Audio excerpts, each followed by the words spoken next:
دوستا شما رسالت داره، بالله قسم رسالت شما، وظیفه شما ای جوانا بسیار خطیر است، بسیار بزرگ است. شما جوانا علم بیاموزی، خودم مسلح بسازی. به کدام صلاح؟ به صلاح قرآن و حدیث. برای ما نفکی میرسانه کی نصرت ما را میکنه؟ خود شرط است این تنصر الله. ضعیف کسی است که از مرگ میترسه، ضعیف کسی است که محبت دنیا را خوش داره، ضعیف کسی است که 4 روز زندگی با اولاد خود خوش داره. او عالم، او مردکی دعوتگر، او مؤمن مخلص، بان که در امجو مجالسی که تقویت دین میشه اول انفجار سری توشه.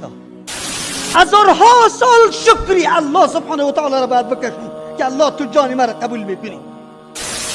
کدام درد ما اول گریان کنیم؟ سیاسر با عفت و با حجاب ما با عوض از اینکه طفل خدا در سوریه از زیر بال بکشه اول چادری خدا جمع کرده در جان خود است. شما چی عقیده داره که جنت میره یا دوزخ؟ دوزخ میره.